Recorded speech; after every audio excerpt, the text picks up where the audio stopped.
Well, you know, and I think that within that framework, dealing with this whole issue of youth violence, what would you say, looking at, and from your own experiences and having dealt with this group, what would you say would be some of the things that we would have to consider today dealing with this issue of youth violence? When you consider, when you speak in terms of why the youth are there, or some of the causes? Just the whole ramification of all of them, you know, from your perspective, because, see, you've been involved not only on one side, but you've been there yourself, and now you're trying to keep others from following in the same path. And so what are some of the things that you saw while you were out there that sort of would tend to indicate that young people are becoming more and more involved in violence? I think what happens is, I think one of the, it's not one single reason that you can come up with and say, bam, this is it, nail this on the head. If we solve this particular area, we've got it all solved. I don't think you can do it like that. There are a lot of different things that factor into the causes of youth violence. One of the things I think that there's a lack of strong parental guidance in a lot of situations. And I think what happens is we look back, older generations, people in my generation, we may look back on the children or the youth coming up, and we'll say, well, I'm not going to do them the way my parents did me. I'm not going to put all these restrictions up on them. And therefore, children are growing up on their own. They're raising themselves.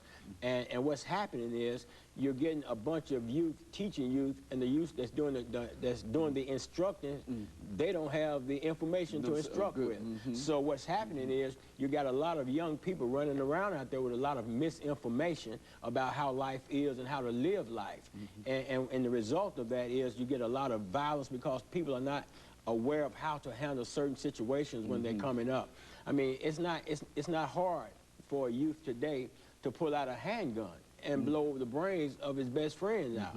And the reason why they're doing that is because nobody is teaching them anything different. They're not teaching them how to handle conflict without violence. And then, I mean, there's a lot of things. There's a lack of concerned role models that will listen to youth. One thing I found out coming up, a lot of the older people wouldn't listen to what you had to say. And that hasn't changed. It's still that way today. A lot of times the youth want to be heard. They want to be able to share what's going on with them, talk about what they're going through, what they're dealing with. But we have a tendency to judge them and then turn a deaf ear to them. And when we do that, then up steps the gang, and the gang gives them a sense. The gang gives them a sense of family. Belonging. Yeah, they feel like they belong somewhere. And as much as you think youth might not want to be guided and might not want these restrictions on them, they really want that. They want somebody to point them in a direction.